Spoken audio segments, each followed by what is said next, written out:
This computer. Okay, hi, my name is Alex S. Johnson, aka Candy Fontaine. I run Nocturnicorn Books, and I'm really excited about my special guest today is Mr. Robert W. Walker, who has actually been a friend of mine for decades. I mean, we met by old-fashioned snail mail in around 1991, I think, and I tried to interview you for actually I did for the Scream Factory magazine, and then you sent me a round. What was it? A round robin interview with you and your different avatars or Oh pseudonyms, yeah, right? And then I did that wind up in Cemetery Dance or somewhere? I know I didn't publish it, but it's at the back of my how-to book called Dead On Writing. I oh, plunged it in there. yeah, dead on writing. This is interesting because so you were a writing instructor, and that is something that you and I share, and that we also share with some friends of mine who've either like Mort Castle and who had I Tim Wagner and Gary A. Brownback. And I'm excited about this new book that I'm putting out, which is actually the third in a series that started in 2014, 2015 called Floppy Shoes Apocalypse. And it's a clown horror anthology, and previous contributors have included people like Ramsey Campbell. And this time we got Gary Brownback, we got Tina L. Jens, Poppy Z. Bright, and a whole bunch of other folks. And so I am just I as along with my interviews with the Tina Root and Susan Wallace from Switchblade Symphony, known for their song Clown, and the composer director John Carpenter.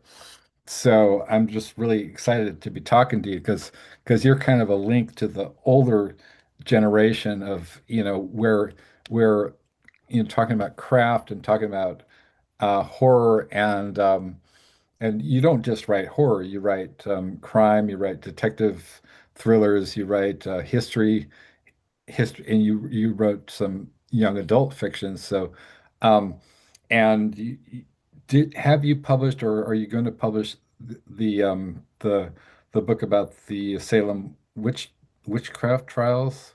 Oh, that's been published a long time. I Okay, couldn't that's get that. I couldn't get traditional publishers to, or even my agent, even though they loved it, they just didn't think there was a market for it. yeah. I mean, it's historically just So I very, very, put it up on Amazon as an independent.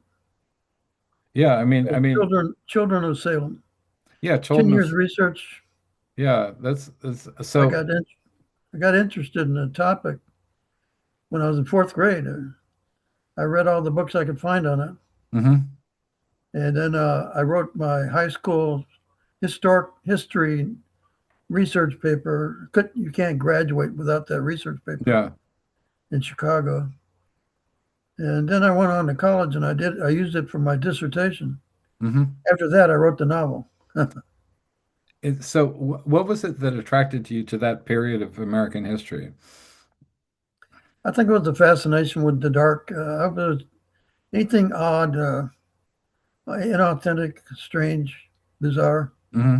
I was a big fan of One Step Beyond, Outer Limits, Oh, yeah.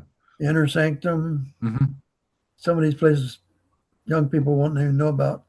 Right. One Step Beyond is on YouTube. Um, Outer Limits and Twilight Zone, of course.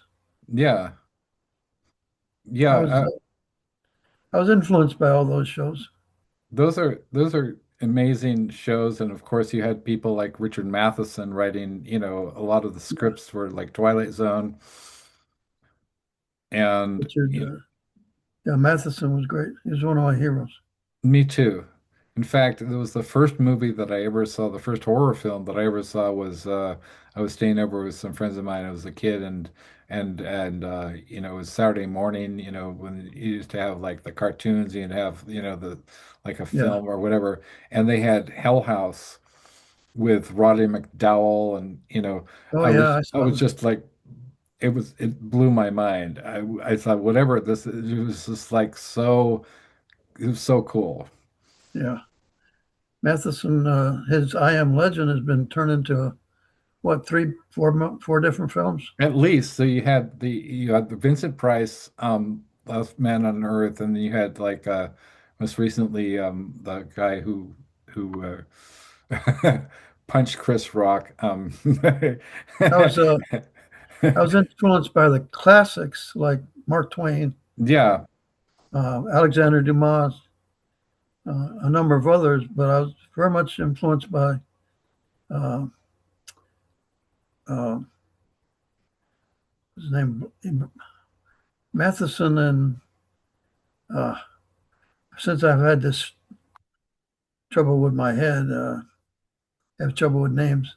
I'm sorry. Block, uh, Robert Block, yeah. Robert Block. Yeah, he just lived down from Chicago, one of the suburbs.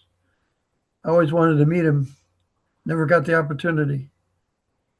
I'm looking for my signed copy of Psycho.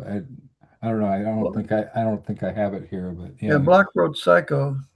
Unfortunately, he's not known for all of his better work. Well, I kind of liked that book. I mean, it's pretty good. Um, but he was Night of the Ripper. Night of the Ripper, and Short stories were great.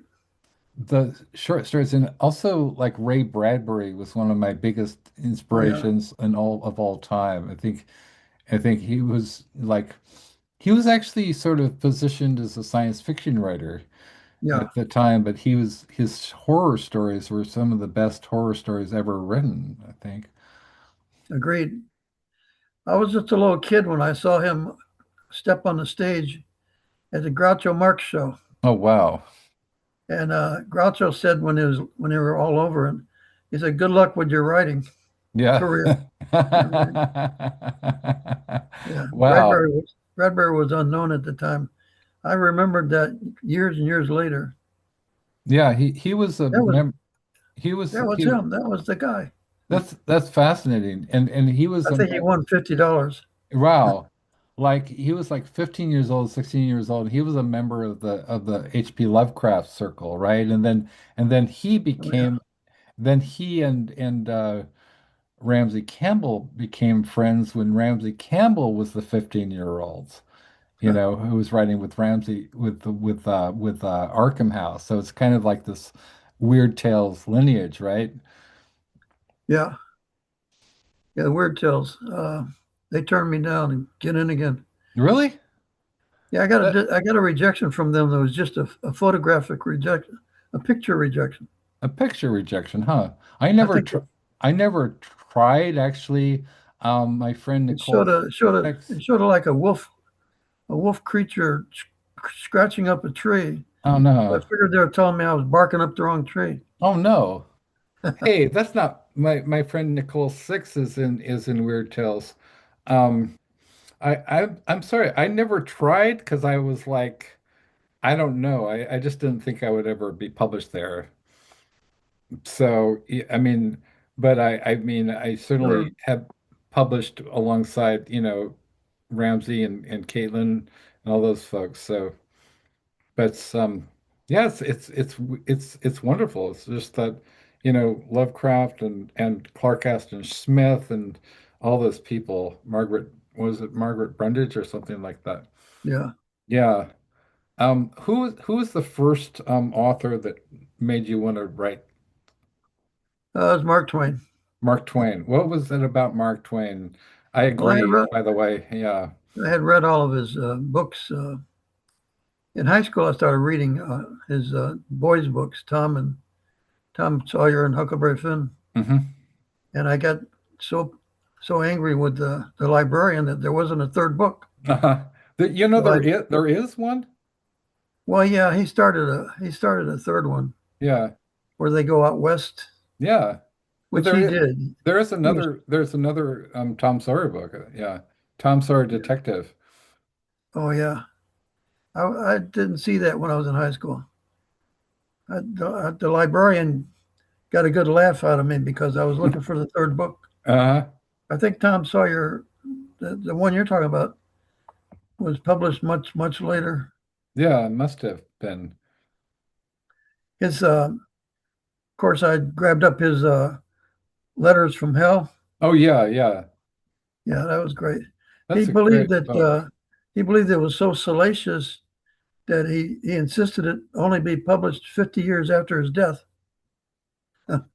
Yeah, that's a He really was worried good about his family. that's a really amazing book. I mean, his some of his later stuff was so dark. Yeah, It yeah, was so like he just was so he wrote this book called The Damned Human Race, right? Or something yeah. like that. And some of his The later man sitting in darkness. yeah, I have a lot of his later stuff. I think he fell into depression, which how many authors can avoid depression? Not Not many.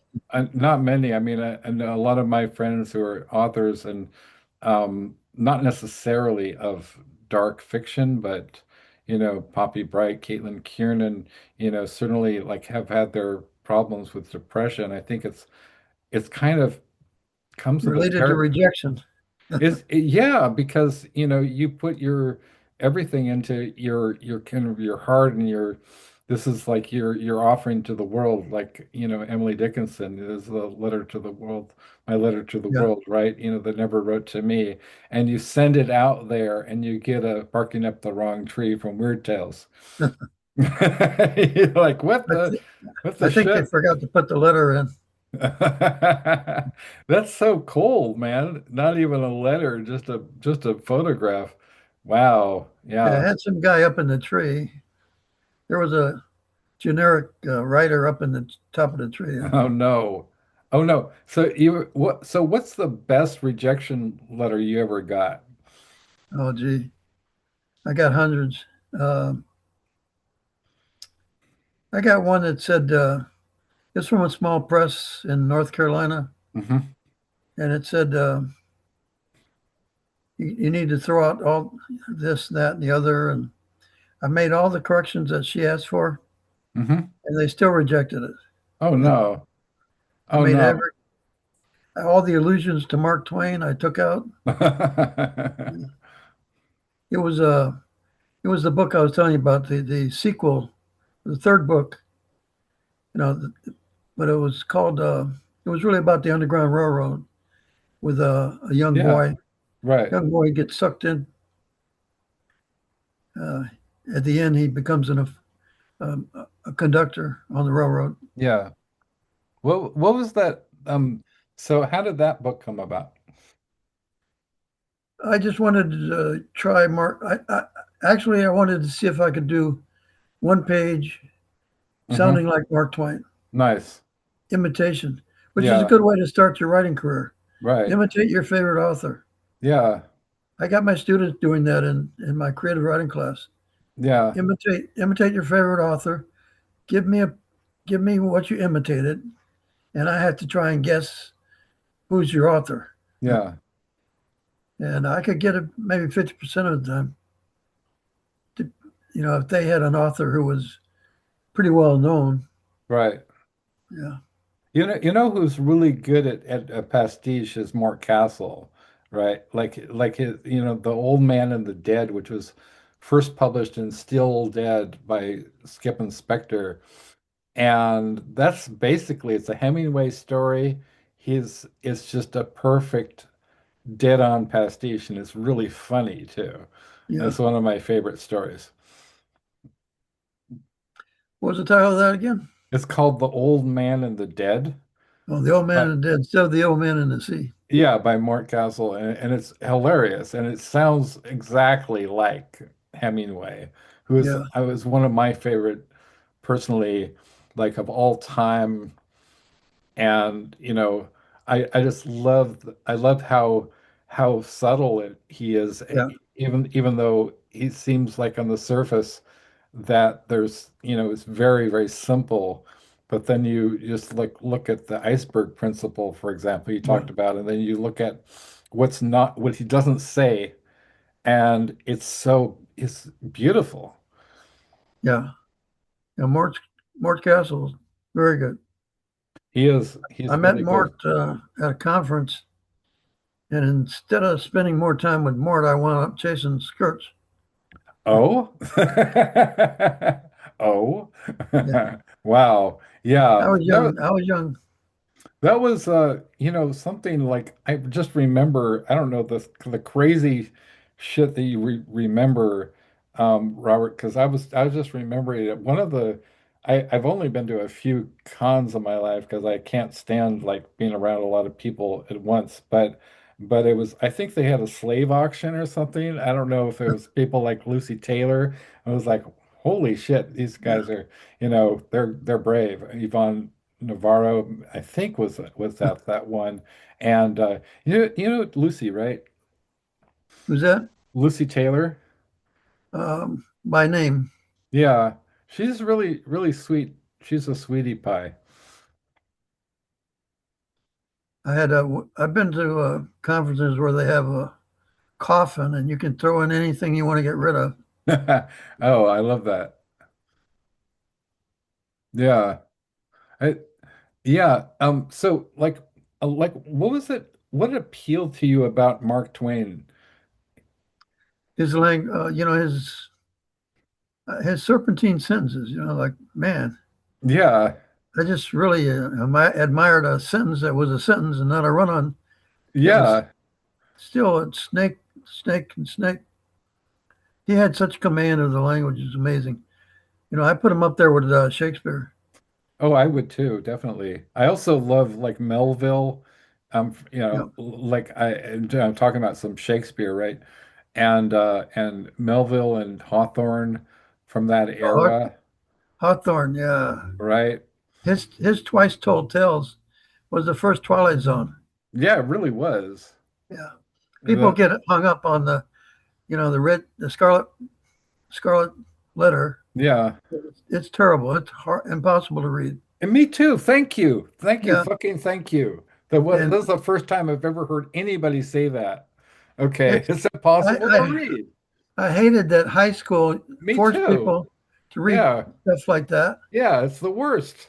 And then I got into college and I had to read Bleak House Yeah. by By Dickens. Dickens, and Yeah. I was in the same situation. And Yeah. only this one I had to write a paper on, Right. and Yeah. I had nothing. You know, I read it and I didn't know what I read. Scarlet Letter, The yeah, Scarlet Letter is really badly it could have written. been. And the guy makes great short stories. Right. Yeah, Right. It's some of the best, like the Minister's Black Veil or Rappaccini's Daughter.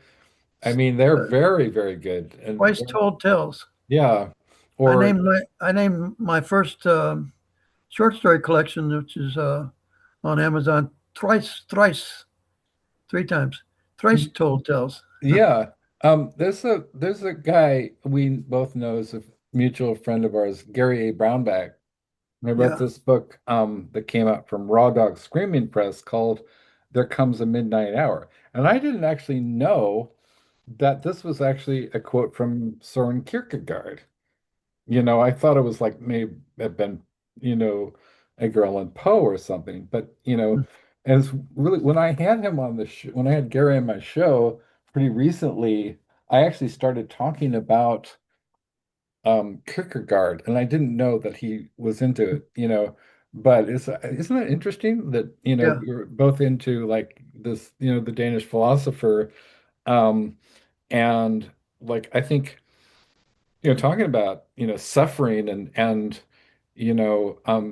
like when you have health crises, I know you've had suffered from some health, setbacks. I certainly, I have a brain condition. So, you're dealing with chronic pain, you're dealing with like isolation because it really can make you feel yeah, like you're the last man on earth. You talk about some Vincent Price, right?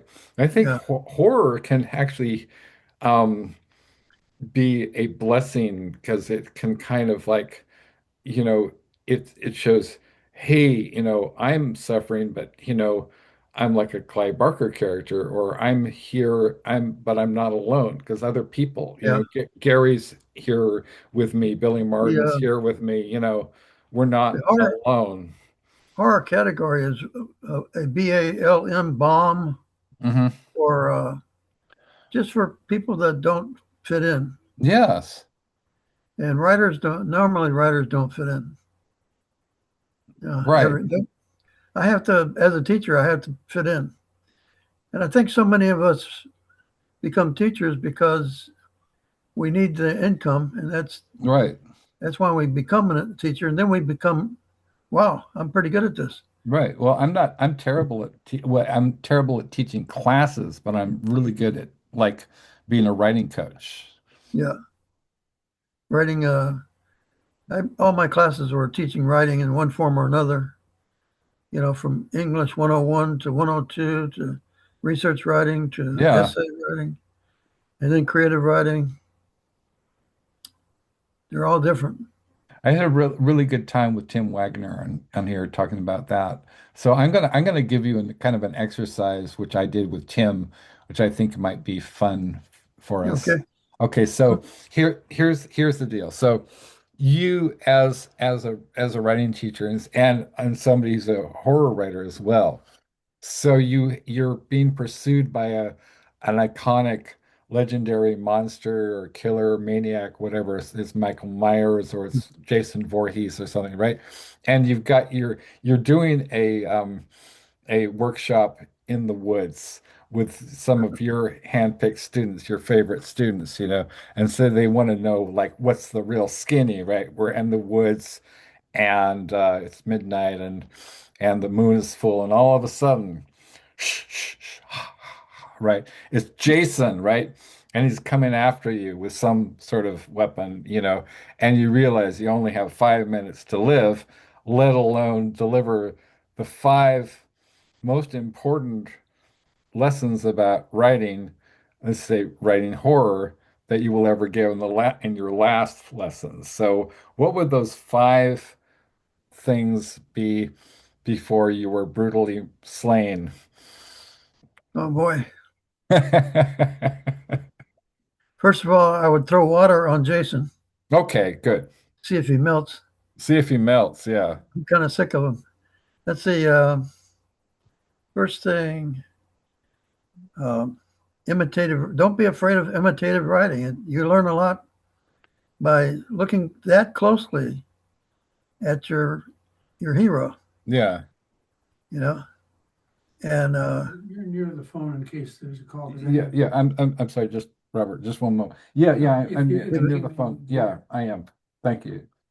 No problem. Squeezins. Yeah, that was my see, dad. give a strong nod Hmm. to those you favor. Right. Um, I think that's two.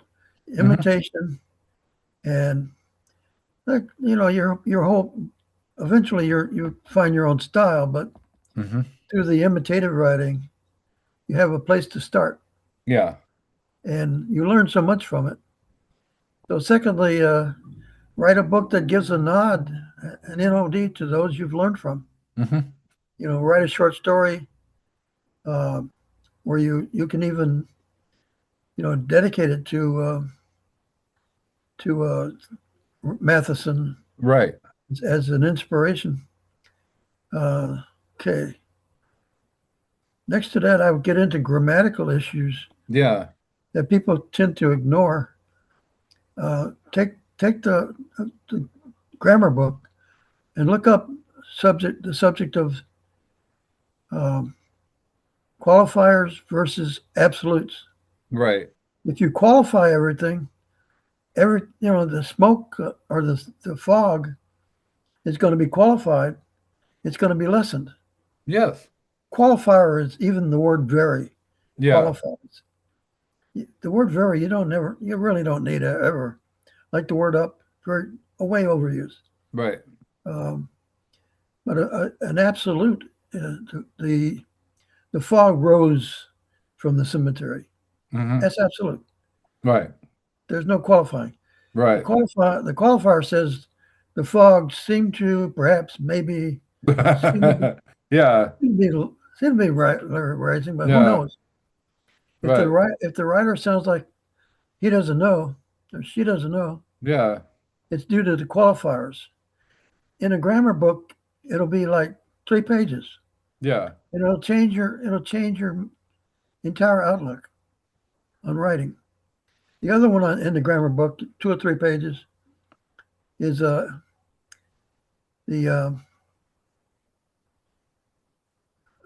my mind. I'm sorry. That's okay. Um, is the old saw absolute? Not absolute. Uh, what's that one that people talk about all the time? Gee, I'm at a loss. I'll come back to it. Okay. Um, okay, another thing which is very important is to start with in the middle of things. Start in the Mhm. middle of action. Right. You might think, hell, I'm starting with my most biggest moment of action. Right. No, start with your biggest moment of action, then you'll find more action later. Yeah. If you start with opening a story with 20 questions, what's going on here? Yeah. How can they be taking the part of the brain out of this newborn child? Why are they taking something, or are they Right. putting something in? Right. What are they doing to this child who's being operated on? And from the child's point of view, it's just horror, Yeah. complete horror. The child has just been born, and now they're cutting it open its head. What the? Can I? Yeah, of course. So open with action. Yeah. Um, I love that. yeah, in the middle, and they call it in media res. In media res, yeah. Yeah, in the middle of things. Right. And yeah, if you have two characters and one is planning the death of the other Yeah. by throwing him off a mountain, you want to start not at the bottom of the mountain, Right. halfway up the mountain. You know, Yeah. you certainly don't want to start with the car drive to the campsite. You know, getting there, getting there, getting there. No, Right. you want to start in the middle of things. So when the guy's thrown off the mountain, you know, he finds a ledge. You Yeah. know, and now he's bent on getting back to the other guy. Yeah. You know, he threw him off the mountain because he's in love with his wife. I don't know. That gets into kind of noir territory. Um, what's that grammar thing?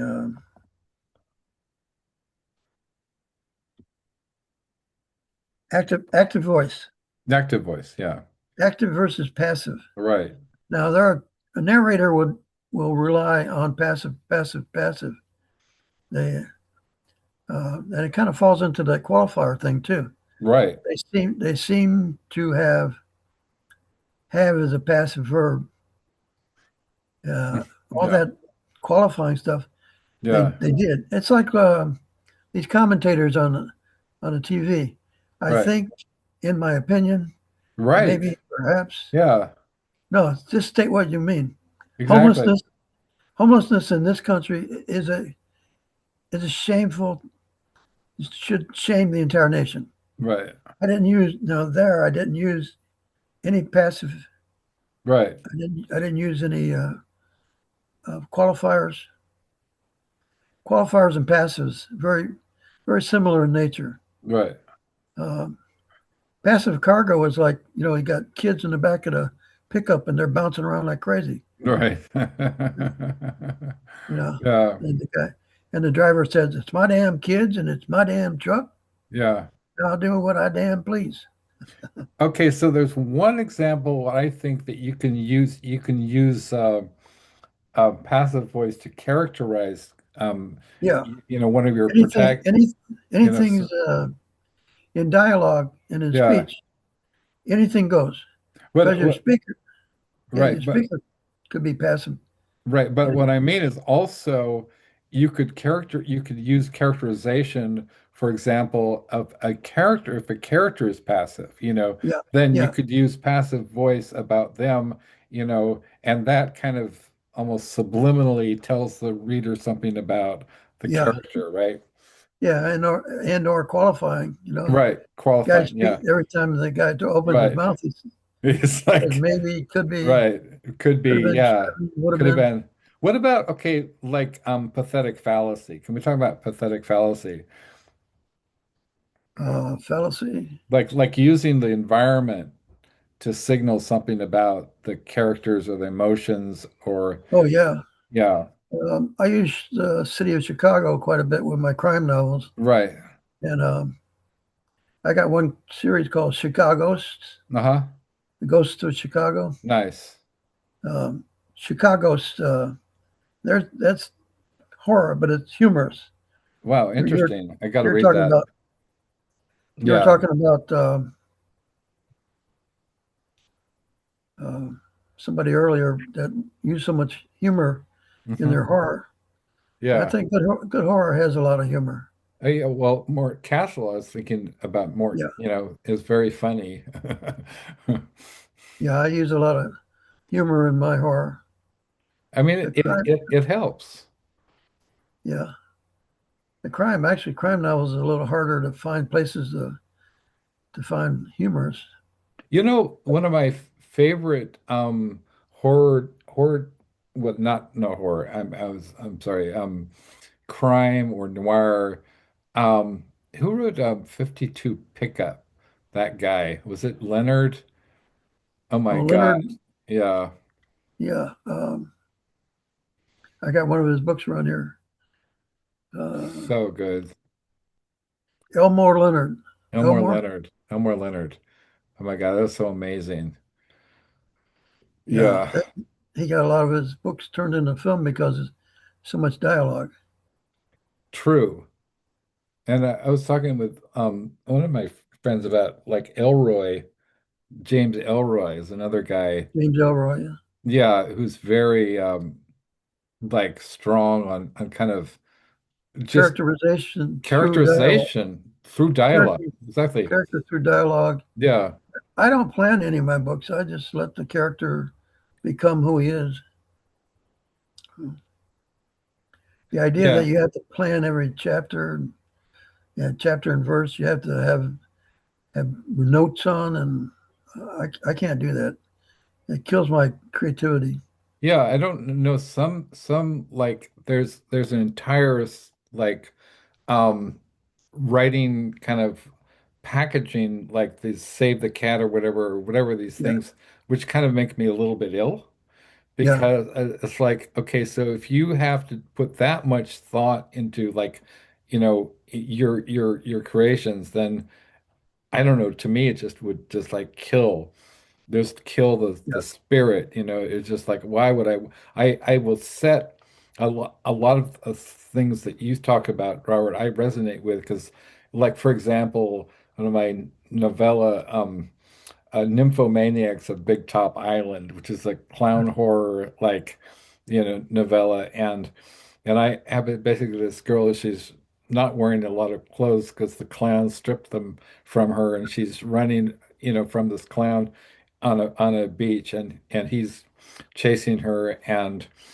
I was like, talk about, in medias res, like we're gonna find out, but you want to have readers totally engaged with who are these characters, what is their motivation, and if you've just got a description of like Mark Twain, you're talking about Mark Twain, right? He had one of his books, he has a whole kind of a was it like a, what do you call it when you have an like narrative. index or not an index, but anyway, he's got a chapter that's like the weather in this book, Yeah, you don't want to talk about like the clouds or a lot of amateurs like talk about like, the weather or they set the scene and you're like, yeah, unless you're fucking, Jane Austen, please, or Thomas Hardy, please, please, please refrain from that because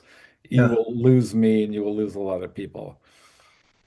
Yeah, they made us read some of that stuff too in high school, and it was so painful. It was. I mean, I adore Hardy. I don't know, I just love tragedy, but that's kind of it makes me feel better. Actually, Jane Eyre wasn't too bad. Jane Eyre was quite good. I mean, it's very, very enjoyable, but I'm It a was weirdo. very modernistic for its Yeah, it time. was. It was very, very modern and yeah, I mean, and certainly like I think it was very good book. Yeah. I enjoyed it. So who are some contemporaries of us that you really love? I mean, living or dead. I mean, like Jack Ketchum was recently died, rest in peace. And but I Well, don't. Gary Razor, Yeah, Gary. um, Kuntz, I greatly love Kuntz because Hmm. he's the one that suggested I get into crime. Nice, He thought I had the knack for it. We started a correspondence, nice. and he gave me a 6-page letter about how to stay in the business. That's really cool. I wrote to him saying, I wrote to 10 best-selling authors, Yeah. the same letter, asking, how do you stay in this business? And I heard from two. Dick Hmm. Francis gave me a phone call, Nice. and Dean Koontz wrote me a 6-page letter. Really went into heartfelt, you know, said he seldom gets letters from other authors. Wow. So he found my letter, and yeah, I think it was forwarded on from the publisher. Uh-huh. And so he answered the letter. Other authors, 8 other authors, never heard from, or I got something from the agent saying he's too busy to bother. Well, yeah. What's your favorite review ever? Oh gosh, I don't really keep reviews in my head. Okay. Um, I got one from Clive Cussler. Oh yeah. Oh wow. Yeah, Oh wow. Huh. and he said, "I wish I could do female characters as well as Walker does." Wow. That's But the fools amazing. didn't use that. They used the word masterful Yeah. and some stock words like that. Uh, see, Kuntz would not give me a. He doesn't do those things. Yeah. Yeah. Stephen King stopped doing them quotes when he got so inundated. Yeah. Yeah, he used to do TV commercials. I didn't know that. I So just he made his face way too far too well known. I just sent his agent a blurb request for the clown horror book, but I didn't think anything would happen. But but yeah. But a quote from another author. Quite often, the reader says, "Well, why don't I just read the guy that's giving the quote? Why don't I read his book?" Right. Actually, yeah, Stephen King got to the point where he wouldn't give a quote anymore because somebody said, Stephen, I don't know who said it, but I'm paraphrasing. A Stephen King quote is worthless or as worth as much as because he gives out so many. So at that Yeah. point, he said, "The hell with it." Yeah. I know it's sort of like Salvador Dali used to sign things to the point where he would like a Salvador Dali autograph was Yeah, completely worthless because he would pay for his meals. He would he would sign his name on a napkin or something yeah, and give it to this because he was kind of cheap. So there's like hundreds and hundreds of Salvador Dali napkins, yeah, around. Um, yeah. so yeah, I didn't know that about Stephen King blurbs, that was not considered to be that, you I know. think the last one he gave was for Clive Barker. Cody Goodfellow got one, but that's the only one I can think of That's where he recently. said, "I've seen the face of the future of horror," Hmm. and it's Clive Cussler, I'm sorry, Clive Barker. Clay Barker, yeah. Getting That my was Clives mixed up. that was plastered over every Clive Barker book, that quote. That's actually, yeah, so, oh, speaking of which, and I would love if you have Oh, anything, so for this book, because I'm finally getting it together. I'm finally gonna, put out the Clive Barker tribute anthology, and it's really exciting, because we have a lot of original work by people like David Niall Wilson, and the introduction was written by none other than Caitlin R. Kiernan. It's amazing. So it's called Finding Mr. Barker. So if you have anything like Clive Barker adjacent, I would love to, publish it. And, because it's got Anna Taborska, Jeffrey Thomas, just, you know, Poppy Z. Bright. I mean, the list is yeah. wild. The contributors list is like crazy cool. Are those? Are you talking about short stories or just It's like short stories ed? and poetry. Yeah, it's just an amazing. It's a Yeah, huge book. Like so, because I really wanted to be like yeah. state of the art. John Shirley, Barker, Barker. For me, Barker just reaches into your gut and pulls out your stomach. something like that. Yeah. It just like, yeah, yeah. I mean, and it's goes, it's really, really interesting because like Lucy Taylor, and I did an interview back in the dark ages of time, and she was talking about, Clive Barker, and then and actually, she wrote this. We were talking about how she had this idea for a story in which somebody wants to be murdered as a kind of an erotic experience. And I took that same concept. I didn't realize that years later that I used that story concept that I got from Lucy in this book called Noir Erotica.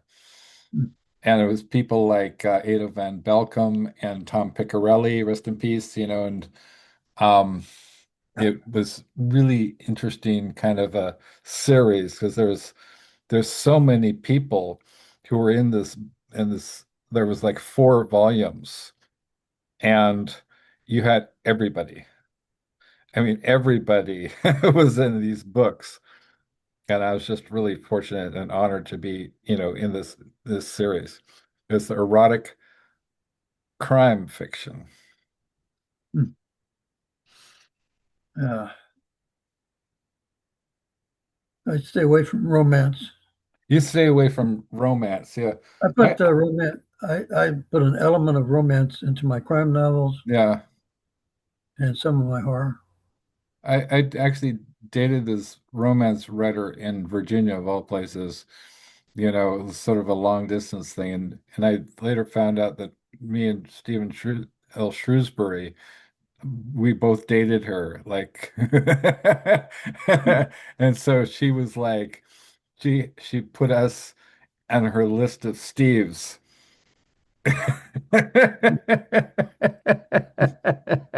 Even though my middle name is Stephen from my dad, but she just had us like, just, oh yeah, Alex is one of the Steves. Okay, so you know how important you are in somebody's life when you're that's not even your name and you're just filed away like a notch in their bedpost or something. But I get to be on, it's a weird list to be on with Stephen L. Shrewsbury, right? But at least that happens. Yeah, I'll have to get you to read my recent work. Oh yeah, I'd love to see that. I'd love to see anything you've got. There's Because it's been a long my time since I. Discord. Oh yeah, wow, cool. Yeah, my son did the artwork. Nice. My son does the graphics of Very nice. all my. I've got like approximately 120 books on Amazon now. That's incredible. Oh yeah, getting back to quotes, J. J. A. Conrath, Yes. Joe Conrath. Yeah, yeah, yeah. He's my best buddy. Nice. Um, he gave me a quote. Said Walker's at the top of his game. Nice. I like that quote. I like that too because it's very specific. It's also has to do with like, I think the whole idea, which the kind of sports metaphor, I always think of it as game, um, and you're always trying to bring your best, right? Your best, whatever it is. Because I think sometimes people can get a little sort of complacent and they Oh yeah, think, oh, that after they've been, I'm not going to name any names, but after you've been sort of, public for so many years, you just sort of write the same book I over and think over too. again. I think too in traditional publishing, Hmm. if you got a book that did well, Yeah, your agent and or your publisher or both are so anxious to get a follow up, right. and it's all about money. Um, Yeah, you throw something together real fast. If you got a series, if you're working on a series, actually it's not so hard to come up with new obstacles. You've got the characters already ready, right. ready to go. They're like the racehorses being held up. Yeah, The bell yeah, goes off. The series work is you find yourself being able to do many more books than you would have otherwise. yeah, Like my Instinct series, I've got 16 of those. yeah. I remember They're, this. they're all on Amazon now. Yeah, They killed the series while they were making money. makes no sense. And I can tell you why, Oh, but it might get back to my agent. okay. I So don't have don't. an agent now. Oh, I've okay. been look, I've been looking for an agent for quite some time, and Yeah. uh, it's harder to get an agent now than ever. Um, but my agent at the time, my editor told me belatedly that when I see your agent Rob coming down the hall, I hide in somebody else's office. Oh my gosh. So why the hell didn't you tell me that before? Wow. Before they ended my series at 10 books. So I wrote six more because I wasn't done with this series. I wasn't done with the characters. Yeah. I'd still like to do more. Those are great characters. Of course they were. And then I started this Edge book just to get my agent off my back Uh-huh. because he wanted another Instinct book. Uh-huh. So I started the Edge books. I said, "Here, take a look at this." I've got about six Edge books. Hmm. They killed my Instinct books and my Edge books on the same phone call. Nice. Great. I got the phone call from my agent. Wow.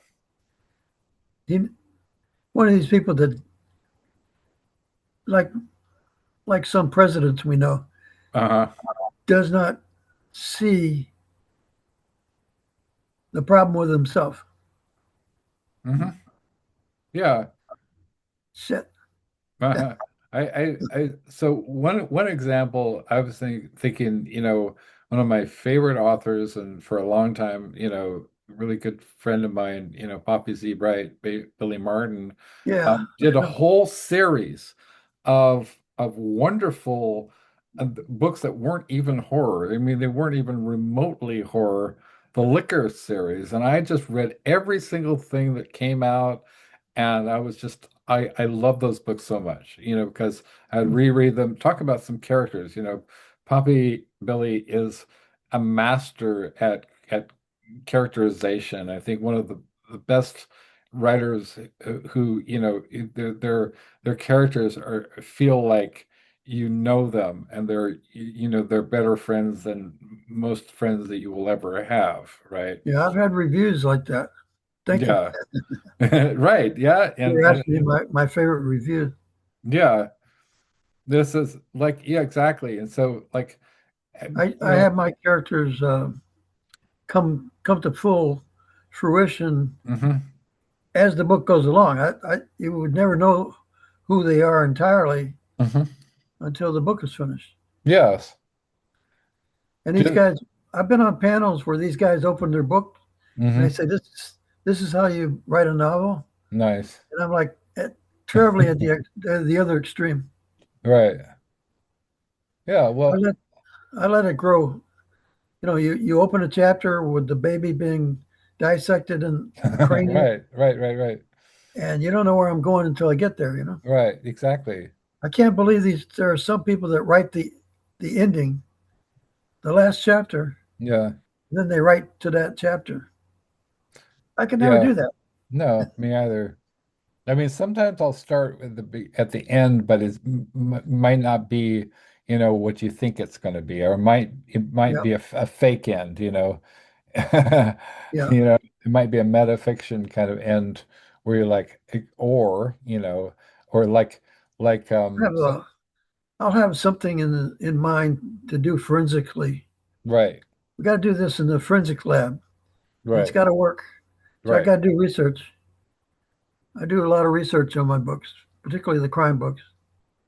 yeah, Actually, I do it even my werewolf books, my vampire books. hmm, I'll do research on bats, research on wolves, right, so I can give them character, so I can give right, the creature character. yeah, I do I do this 10 book horror series called uh, Blood Scream, hmm, Blood Screams. hmm. It's 10 books about an archaeologist who tends to dig too deep, always comes up with the supernatural Oh, nice. or creature. Yeah, or a Some of the creature. creatures are my creation, but some of it go back to the vampire, the werewolf. Right. Um, I got I got werewolves in the bayou, Oh, nice. a bayou wolf.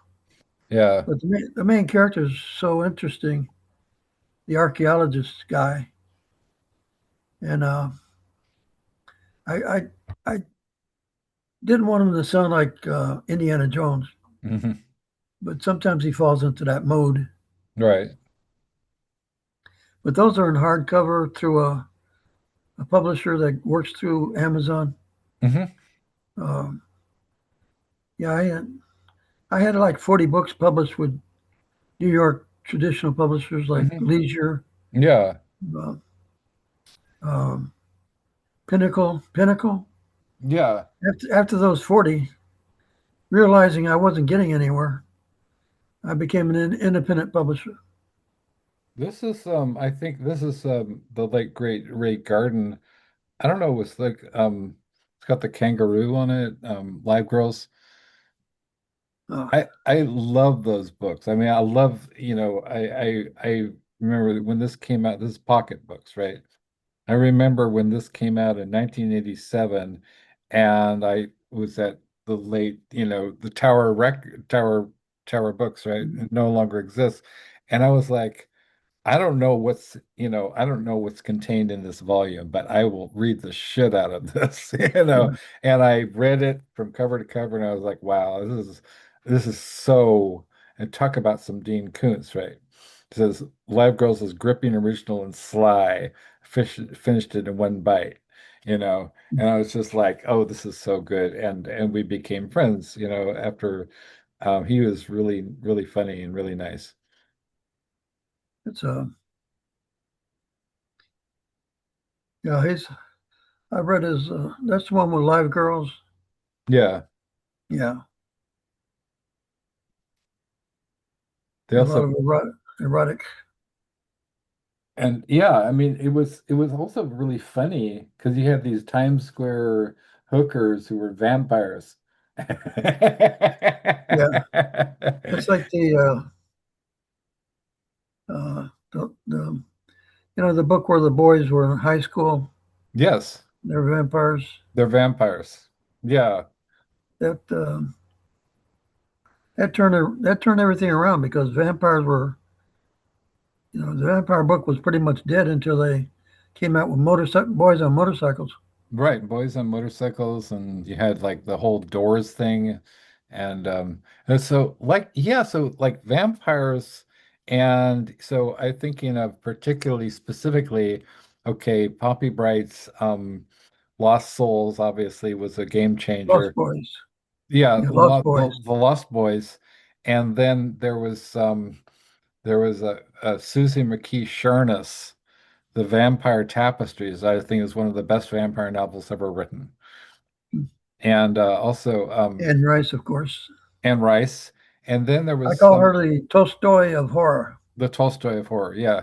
Oh, speaking of Tolstoy, so I'm doing a Black Sabbath tribute, and not well, I think it's obvious for horror fans who make the connections between Black Sabbath the film and Black Sabbath the band. But when people think of Black Sabbath, they don't necessarily think of authors like Alexei Tolstoy, right? But Tolstoy wrote the story The Verderlac, right, which is in one of the three in the anthology film. The Verdelak was this kind of a vampire, and the I think Karloff was actually in that segment, Yeah. and it was by Alexei Tolstoy. I think it was a nephew of Tolstoy, or anyway. So I'm publishing the story of the Verdelak in the book, and with a Mario Bava interview, because I think that'll be interesting for the fans who don't necessarily know the whole, history of Black Sabbath. They got their name from the film. You think a lot about. You're a thinker. Well, I don't know. I mean, I'm a huge fan of music, and that's like one of the reasons that I became a writer, because I wanted to write. I also, I think, reading Stephen King and noticing like who he was, what kind of music he listened to. And I was like, wow, AC/DC, man. So I was like, Mom, hey, Stephen King's a fan of AC/DC. It did not impress her in the slightest. You say But he said he writes to that. I yeah, mean, he's playing that when he's writing. yeah. I got to go with the softy music. Oh, that's cool. Yeah, that's I fine. can I can't imagine doing it to heavy metal. I can. I mean, I do. It's like I always started out and I wanted to write, like when I was a teenager, I wanted to have this fantasy of like writing. I would write these stories that were inspired by, Blister Cold and Black Sabbath. And then, decades later, I get to work with people like John Shirley and Anna Taborska and John Palisano. And they write me all these stories that are directly inspired by Black Sabbath songs. And I'm like, cool. I mean, like how many people get to live their fantasy, right? When they're a kid, Yeah. it's really amazing. So that I get to do this. And it's all goes to charity too. It goes You you have to you worked charity with Parasol? with Parasol? with who? Guy named Parasano. Oh yeah, John Palisano is an old friend of mine. Yeah. Yeah. He's really beautiful man. Um Isn't there another? Isn't there another horror writer named Paracella? um Possibly. No. Yeah, Okay. I don't know. There's a lot of people in our field. Yeah, so like okay, so I would say my closest friends in horror, like Anna Taborska in England, and then Jeffrey Thomas is a very beautiful man, and Gary Brownback and Mort Castle, are some of my closest, buddies as far as like horror, because Are I've yeah. you familiar with Gary Razor? You said Yeah, Gary actually less than human. yeah, I think he's talking about himself. he blurbed one of my books. He blurbed he said the Flowers of Doom, which is my poetry collection. He said an epic mind fuck, and I was like Gary Razor, the author of Less Than Human. I'm like, thank you. That's the best review I ever had. An epic mind fuck, you know. I always thought his title was about himself. Less than human. Less than human. I actually wrote to him just recently, is like to see if he could maybe send me something for the clowns. Because I want to, like, I'm never content to just have like an amazing world-defining lineup. I always want to have some extra shit, just I because, met you I know what I met him mean? in I met him in a strange circumstance. Really? We were both at the same conference, but I had no idea what he looked like. I come around a corner and he comes around the opposite direction, and I'm standing in front of my brother Rick. Uh-huh. I said, Oh, "What the hell? wow. What are you doing here? You coming to see me?" He had no idea who I was. Uh, Uh-huh. so I said, "Geez, spitting image of Wow. my brother Rick. I never let him forget it." Wow, that's weird. There was a guy who wrote a like something he looked exactly like John Malkovich. Like he was a spitting image of John Malkovich, but he was I love Malkovich. yeah, Being John Malkovich blew my mind. this really good movie. I just love him. He's so fantastic. He can be really creepy. It's a lot of fun. Yeah, I'm trying to think of the writer because he passed on a few years ago, and the guy who looked like John Malkovich, but he was in some of the, I think he was in Still Dead, Book of the Dead 2 with Mark Castle. Um, anyway, I'll think of him, but yeah, there's other people that like Doug Winter. Um, there's, I mean, the whole bunch of people that I remember like back in the 80s and 90s who were part of this. It seemed like everything that came out was, like you had, David Scow, or you had, Craig Spector, or but you also had a publisher that really wanted to do horror. You had yeah, a couple publishers that had a whole section devoted to horror. I yeah, mean, the people that worked there. yeah. I had some great editors. John Schlein he was at say which one was he with? Berkeley, Oh People, wow. Oh well, yeah, yeah, yeah. and I lost all my editors. They all left me. Oh no. I swear I made Schlein swear to me that he wouldn't leave me Hmm. because I lost two other editors before that. Oh Once you no. lose your editor, it's Yeah, like nobody knows who you are right. in the house, in the publishing house. Yeah. It's like you're dead. You got to start all over. That's And terrible. Schlein promised me, but he had to leave because his wife got a great job up in freaking Minnesota. Oh wow. Of all places, right? Yeah, Minnesota.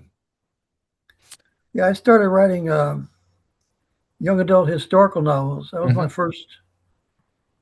my first desire to continue Mark Twain's boys' books. Yeah. I'd do a 12-year-old, 14-year-old boy in Yeah. the middle of American Revolution, Yeah. Civil War, Underground Railroad, Yes. historical moments. Yeah. I did about, I don't know, six, seven of those. Yeah. Couldn't sell them after the first one. Oh wow. The That sucks. publisher, the first publisher went under, was Hmm. bought out by a jerk whose name was Lord, Hmm. and he just bought the company as a write-off. Everybody lost except Oh Lord. no. You know. And I couldn't get the warehouse books from him Oh no. because he thought I was somehow going to make a fortune on those books. Right. Sure. Even his lawyer Hmm. said, "Give him the damn books." I was Yeah. willing to pay 10 cents on the dollar. I couldn't get those books. They only printed it like 1,000. So it's a collector's item now. Oh wow. Never went into paperback. Publisher was in San Diego, Hmm. uh, called tree, some kind of tree. What was it? Oh. Treehouse. Mm. Uh,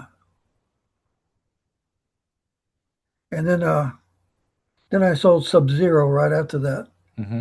and that was a commercial idea. Right. Uh, a Sub Zero was about how much made it. That was with Leisure Books, Hmm. Dorchester, Yeah. before Yeah. they were Leisure, or was it Leisure then Dorchester? So I had a home there for a long time. Nice. Then I got an agent. This is another agent. Yeah.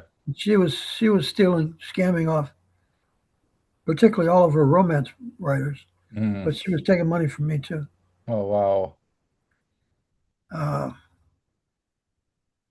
Joe Conrath got a kick out of the idea that how do I was still having to pay um, the agency, Yeah. and Joe says, how does that work? You drive by the graveyard and drop it down a slot? Because she had passed away, Oh, no. and I was still paying on that agency. No. Oh, wow. She's Taste. had bad luck, extremely bad luck all the way through. Yeah. Like that Salem book, Yeah. it's been a childhood dream of mine, and I could not get anybody to pick it up.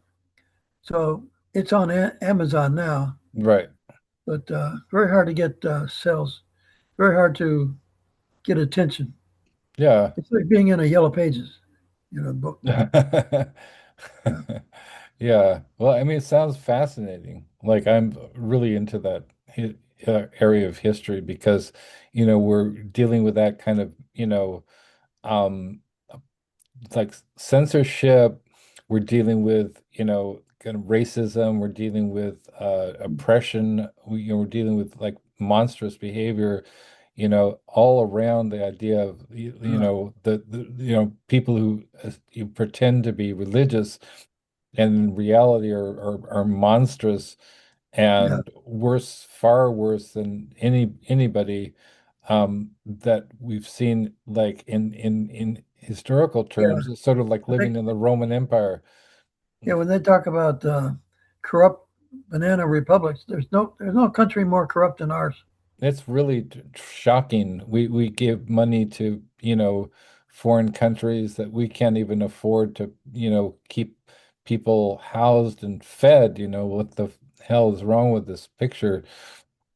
Yeah, that's why we write horror. It's what oh, so I want to show you, my friend. I did this magazine, and it was put together by actually my neighbor. His name is Sam Cowan, and it's called Resist and Refuse, Decrying the State of the Nation. And it's all about Resist. Trump, and it's got like people like we're talking about John Palisano, and let's see, some Kurt Favre, Cody Goodfellow, um, Anya Martin is in there, Scott Nicolay, and me. And he actually took me out to lunch. It's the first and only time that somebody, publisher, has taken me out to lunch. So that was pretty exciting, right? You know, Mm. he's published people like Gemma Files, Jeff Thomas, and actually, so yeah, so Jeff Thomas wrote the forward to my last collection. I was very honored. He's a really nice person. So yeah, so like what are you writing now that, really I'm excited just about? seems like I can only do novellas now since the stroke. I'm sorry. Can't I can't get the length, Yeah, 70, 80, 90,000 words, which was typical. yeah, Now I'm doing novellas. The Discord was a novella. yeah, The one I just finished, 50,000 words. yeah, Um, it's called the Noonday Devil. The Noonday yeah. Devil. The Noonday Devil. What's it about? Well, you gotta there. If you looked up on Google, Noonday Devil, it's a sense of malaise Hmm. A depression beyond depression, a Yeah. loss of faith, um, and the killer, the serial killer, is Hmm. listening to the demon within, and Yeah. it's due to this malaise. And there are a number of ministers who you can choose from who might Yeah. be the killer. Wow. Yeah, kind of fun. It And sounds like, yeah, there's an important role for a dog in the story. interesting. Cool. Yeah, I like working with dogs. I just got to remember they're around. Yeah. Like a Animals lot of are, times you have a prop like yeah. a cane, and you forget the Yeah. cane. Got to go back and rewrite. Put the cane in. Put the Right. dog back in. Animals are pretty amazing. You know, what's funny is I put out an anthology called A Collective Paw, an animal rights anthology, and had, Poppy Bright and Jeffrey Thomas, Anna Taborska, Lauren Soares, a whole bunch of other folks. And it's funny because the one review that we got was like, I bought this because of the animals, but it's scary. So I can't recommend it for this for the, but it's super scary. I didn't realize it was a horror anthology, and and it got me to think how how many horror writers are fans of animals. Yeah, Like we all love us some animals. yeah. And, There's something. So I think it's the spiritual nature of creatures. yes, creatures are, Organized religion begone. Organized religion begone. yeah. I mean, if you got a But dog, you can still be spiritual. a dog is much better than any form of church. Yeah, a dog will save your fucking life, man. Like I had a dog I was in an abusive relationship and I was out there in the Palmdale desert in the high desert in LA, and there was these 50-mile-an-hour winds, and we had a skunk works, and they were experimenting with these sonic weapons which like shake the ground, and it felt like an earthquake, right? And she kept threatening to kick me out. And we had a dog who was kind of like a Labrador, except it was a dog, it was a what was that, that there was a dog that was a basset hound. Okay, so it was so you look at it and you're like, oh, so it's a black lab, except it turns into a basset hound like magic, right? And it's Yeah, so cute. We called it trolley dogs. So it looks like a trolley car, and it had a noble bark and a full-bodied bark. It was a very sensitive, very kind animal. And I was like on the sofa, I was on the couch, like, you know, just like I was literally in the fucking doghouse, man. And so this dog would sense that I was in distress, and he would pet me. yeah, So I'd be like, oh, I'm feeling a tender paw on you, it's like that's magic. That's the best. yeah. They're animals, especially dogs. Smell, sense of smell, Yeah, go right through your body. And yeah, they're using dogs now to find cancer and all kinds of stuff. right. The Everybody knows that dogs' noses are amazing, but did you know that a dog's nose is like a fingerprint? No two Oh, dogs alike. really? Yeah, I use that in the Noonday Devil. I use that fact. That's fascinating. Wow. Wow. So the forensics, they're taking all the glass they can find with dog nose.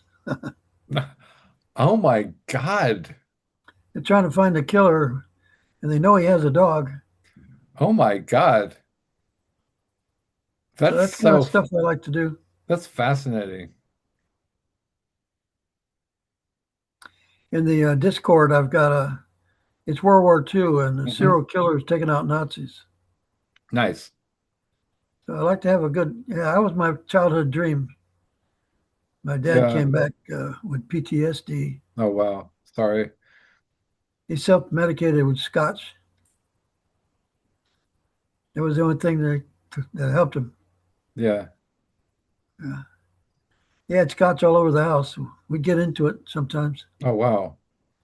I was about. I was like the middle child. Yeah. Five of us. We had to deal with Godzilla every weekend. Hmm. He was a functional alcoholic. Yeah. Yeah, another reason why people write horror. It's another reason. It's another reason. And not necessarily just like horror, like absent fathers or problematic fathers or who are both like incredibly influential in your life and also like just just plain awful, but like Yeah, Iris Berry, her father was kind of like this charming con artist, yeah, and he would appear and disappear, and and he was like permanently gone. So she describes her upbringing like you remember the S.E. Hinton novels, like Rumblefish and whatever, She was yeah. like 15 years old. She had three brothers, and she just grew up in Pacoima, which is like the armpit of the San Fernando Valley. Mm. And she was like, I gotta get out of this place because, this she said she went to more funerals than she went to like, like so like birthdays. I mean, there's more funerals than birthdays. And so she went out, she had this idea that she was gonna go to Hollywood and be a stripper. Huh. And instead she became a rock star. So um, yeah, but we're like good pals. She's one of the good ones. And not a horror writer per se, but some of her stuff is pretty terrifying. Like Yeah.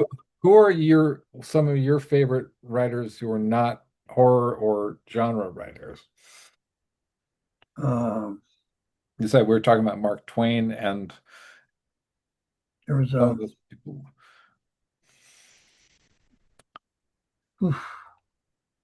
I'm so busy writing, I don't read a lot. Yeah, that's cool. See, like I said, Matheson and Block Yeah. were contemporary. Um, yeah, I like. I really like Stephen King's short story. I guess I like short stories. Yeah. Another book that we had to read in high school that was horrible Uh-huh. was the abridged edition of War and Peace, Yeah. Tolstoy. Yeah. Unbelievable. How do you get through this? You can't even say the names of the characters. Well, I've got a more modern edition. I've heard it's actually really good, but I haven't been able to get into it. And I have this brain problem, so I was like, wow, thanks a lot. Reality like super sucks. Of But course, there's Joe yeah, Conrath. yeah. Yeah, he's my. I Well, also we I was we met at Tina Jins's Twilight Tales. yeah, I met Joe there, and Tina. I was handing out flyer. I asked Tina if I could hand out flyers yeah. for a conference called Love Is Murder. Right. I was one of the organizers, Nice. and she said for Robert Walker, sure. Nice. And she was close enough to the mic that it went all the room, around the room. Yeah. And Joe pushed his chair back and said, "Robert Walker, are you Robert? Are you Robert Walker?" And I said, "Yeah." Robert W. Walker? Uh-huh. Yeah. The Robert W. The Walker that writes the Instinct books? Yeah. Yeah. Holy shit. Nice. Yeah. First time I ever had anybody go nuts in front of me. Uh, Nice. Nice. he would That's so cool. scare. I was at conferences with him where he Hmm. would scare writers because of his enthusiasm for their work. Wow. So He was the cool. most generous. He's the most generous guy too. I need to like connect with him somehow. Yeah. Yeah, I really like, yeah, so Tina, forget how I guess I've Facebook friended her, and then I started to realize that we had all these people in common, including you, and Gary Brownbeck and Mark Castle, and I was like, and also Wayne Allen Sully, because Wayne and I were friends. We even tried to write a book together. It didn't go too well, but that was pretty interesting. yeah. Wayne. Yeah, I met Wayne in Chicago. Tina's there too. Again, Twilight Tales. Yeah. Try Well, one open mic night, Joe and I got up and trying to outdo each other with the worst of the hmm worst reviews. Yeah, And I would read mine, and he would read his, and right. it was a riot. I mean, everybody was in tears laughing. It's so funny. Like, Why don't you we're get a real job? You know? yeah. Oh my God. Oh my God. Yeah. It's like I've been like pretty fortunate. Maybe I'm in denial. Okay, so I've gotten some of the worst reviews that were ever. So I wrote a canonical Jason X book, and I had people who were basically like, "This is the worst novel ever published," and I was like, "Well, okay, so you didn't get to write it though. You know, like people can be. There's always critics, but there were Yeah, so like people who say, well, whatever. It's like if you had been a contender, they would have given you that job. There's a reason you're not in my yeah, shoes. There's a reason why they gave the job to me and Nancy Kilpatrick and Krista Faust and Pat Cadigan. They didn't give it to you. So you can, all you yeah. want, right? I wrote a letter to the first review I got on Sub Zero, Yeah. and the guy just made fun of it. Made fun. It was Chicago hmm under glacial circumstances. Yeah. Uh, the next ice age, Yeah.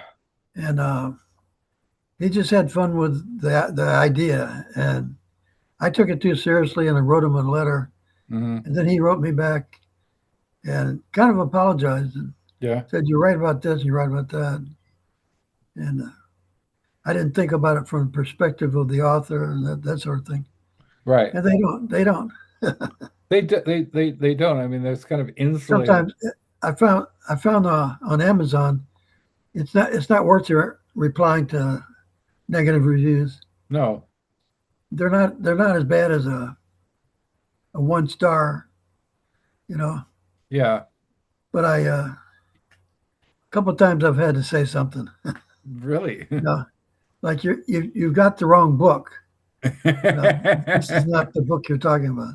Well, it can also be kind of fascinating if you look at literary classics, and you will always find people of the 1 stars, the people who are like, "Oh, Ulysses is just garbage," and you're like, "Yeah, maybe you're not smart because you Yeah, don't understand all the references." It's like, I have a degree in physics, and this doesn't make sense to me." Well.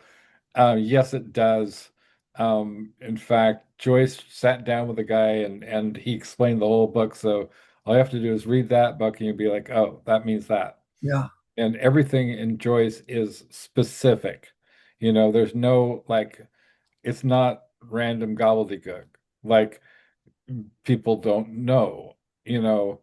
Anyway, Twain, Mark Twain took James Fenimore Cooper, took him apart. yes, yes, yes, yeah. I love I that think James essay. Fenimore Cooper is more for a popular audience than Mark Twain is, Well, especially yeah, his yeah.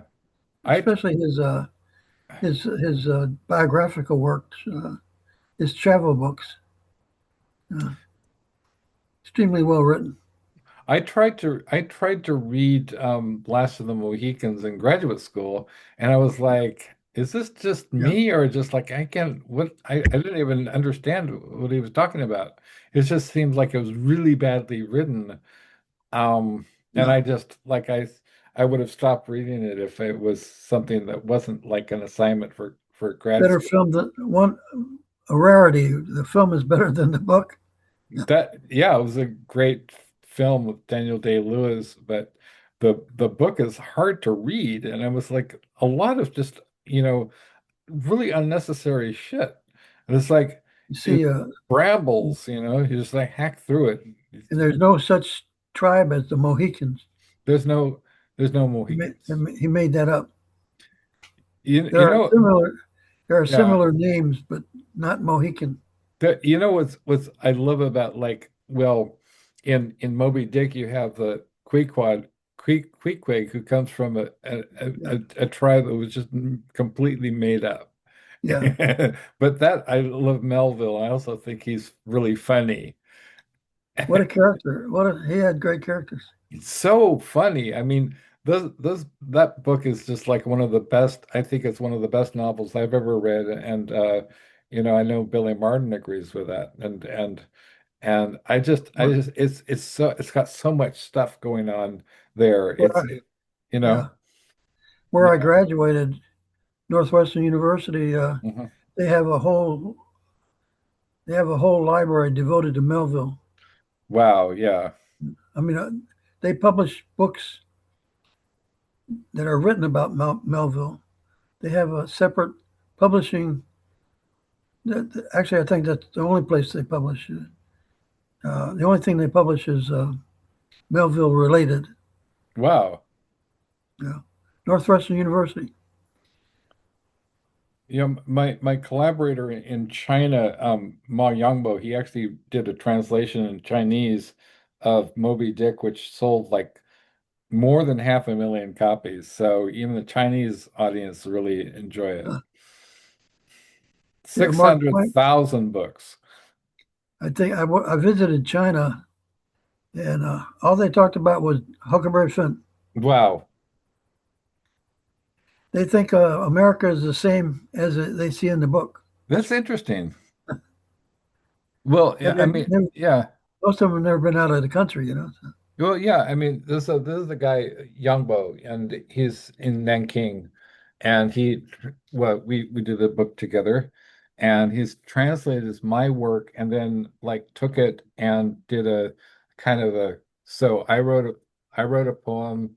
He translated it to Chinese. He did a poem that was kind of corresponded to it, and then he translated that into Chinese, and he got us into the main like some of the main magazines in China. So I'm actually more better read by Chinese audiences than in the United States or anywhere else for that matter. Yeah.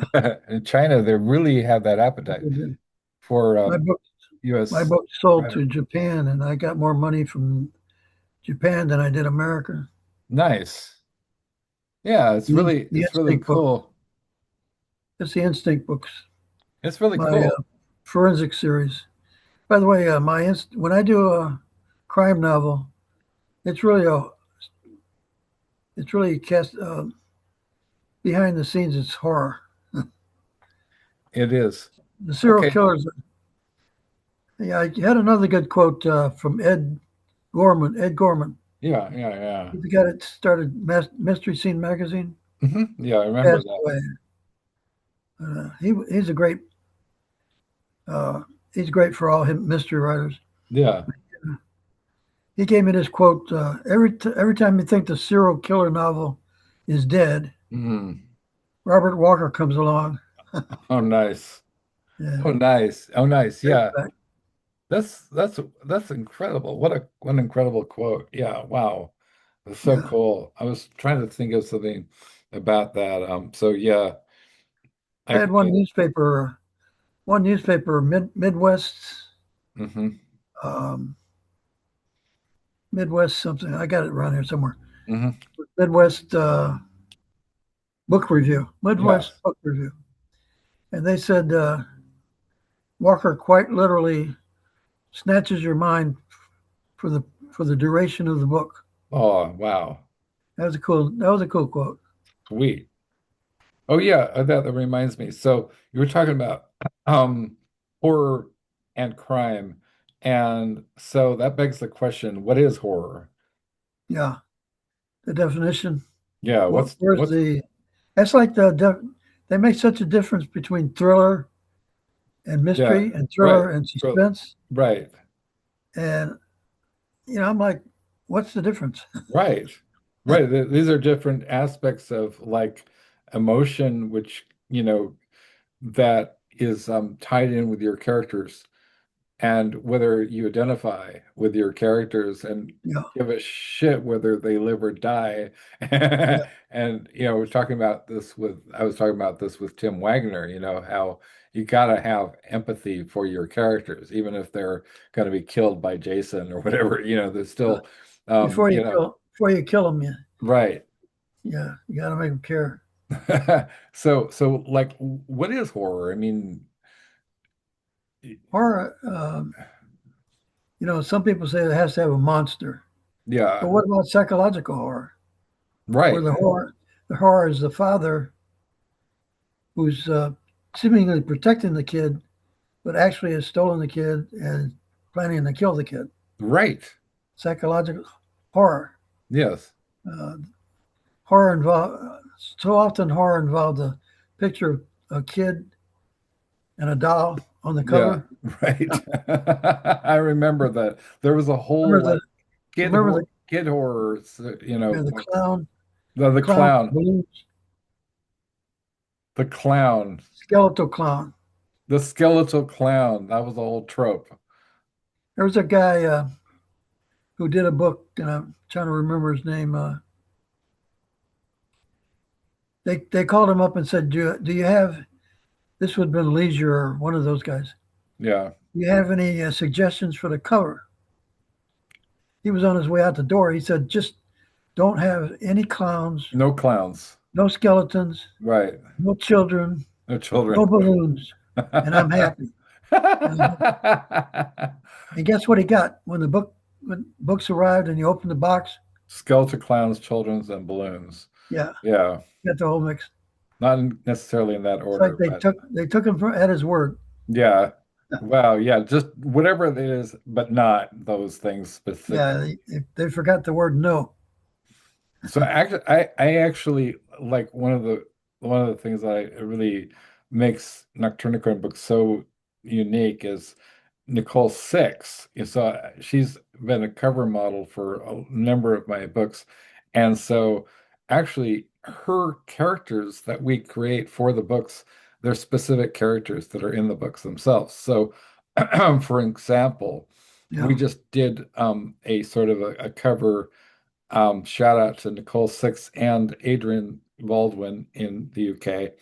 And this is Nicole as Dandy the Clown. This is a character that we came up with, And then, so it's a very, Nicole's really funny as hell and she's super sharp and she's kind of like, was it mischievous or what's the word I'm thinking of is she's kind of like anyway I'm trying to think of the word but she's kind of this very specific kind of quality to her which she's enigmatic as hell and so her characters she models kind of really suggest it's she's absolutely beautiful gorgeous woman and so portraying this character of Dandy the Clown, it totally evokes this character. And I asked her specifically, like, okay, what's her backstory? And she said, well, she was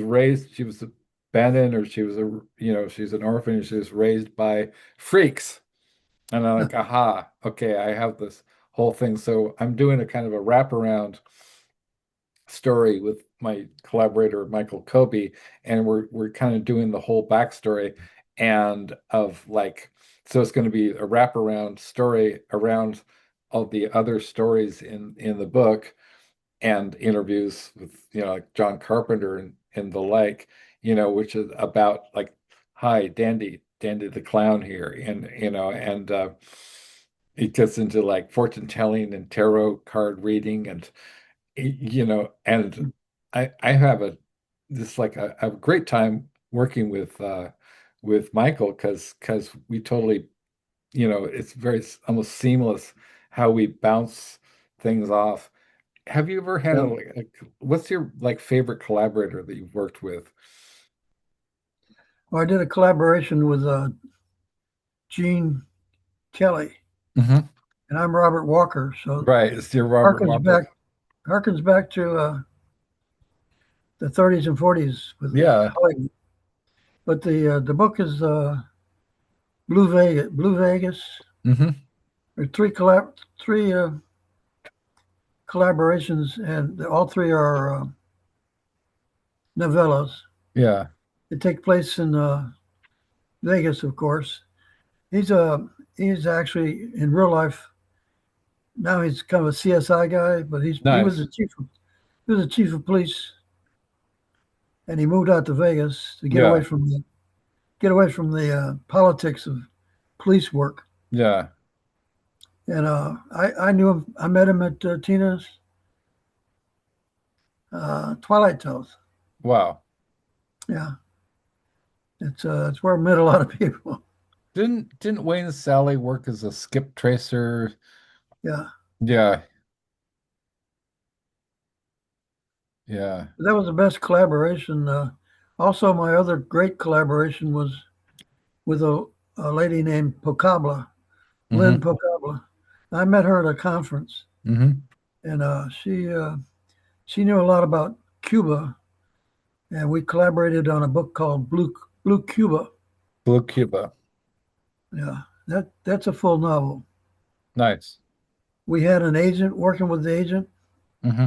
Agent's lower person was the Weiner agency, Oh wow. and the lower person, she was Cuban background. Hmm. She, she thought she knew more about Cuba than we did. Right. We got into one or two arguments. Oh no. Like she believed that Cuba doesn't have, at the time, she believed that Cuba had no iPhones. Well, the Okay. Russians were filling them, giving them everything they wanted, Yeah. except cars. But she's trying to tell us that you can't have iPhones in the story because that's like saying you can't have Castro in the story. Yeah. So anyway, the we had a bad fallout, I'm sorry. and the book didn't get published. It's on Oh no. self-published it on Amazon with the Amazon Kindle, Amazon Audible. It's on Audible. Hmm. It's a great book. I'm sure it is. This You get the is whole travel and history yeah. of Cuba, kind of Elmore Leonard Cuba. Nice. I would Elmore did a book on Cuba too. It's called Cuba Libre, Cuba Libre. Yeah. What a great Cuba title. Money. Yeah. I love Elmer Leonard. I love all those guys from back in the day. They're crime, but it was noir, but it's just good writing. Yeah. Well, Lynn knew more about Cuba than this agent. The agent from Cuba, yeah. Yeah. Let's Lynn see. grew up in Florida, so she knew about Cuba. Oh, Uh, well, tell your readers, your watchers, or your listeners, yeah. they can find me all my books on fantastic fiction. Okay. Google fantastic fiction, Yeah. or just Google my name. And, actually, more books come up on fantastic fiction with a little description. Right. And of course, I can be found on Amazon. Right. Um, got many of my books, like at least 70, are in Audible, Hmm. and some are in paperback. The How To Dead on Writing is in paperback, and all of them are in Kindle, uh, digital. Okay. Yeah, I have Um, to. I'm gonna have to make a runoff. okay. Yeah, so right. So thank you so much for your for your this wonderful. This is long overdue. It's been more than 3 decades overdue, and I just want to Well, we'll do give. it again. Yeah, we'll do it again. And I also want to. Speaking of, I want to give a shout out to speaking of Vegas. True crime, and we got Nikki Palomino and the co-author of The Last Gentleman Smuggler coming up on my program. Also, Norma Jean Almodovar, the author of Cop to Call Girl. She's going to be on my program. That's Longtime friend, beautiful human, and a real, true, honest to God hero. So I'm really excited. And Dr. Lois Lee from Children of the Night Incorporated. So thank you, Robert, for this amazing time, and I look forward to catching up But with your books. by the way, one more thing. Yeah. The book that I wrote in high school, Hmm. which was inspired by Mark Twain, Yeah. imitation of Mark Twain, Right. got me a scholarship to Northwestern University. Wow, that's so badass. How many people do you know that get scholarship for writing instead of football? I don't know anybody who did that. Yeah, it was a special program, getting Nice. inner city Chicago and So, New York kids hello. out to a private Hi. college. I actually have to go. This is my mom. So Sure. I'll talk to you soon, All right. Rob. Thanks for everything. Okay. God bless. Thanks. Bye-bye. God bless.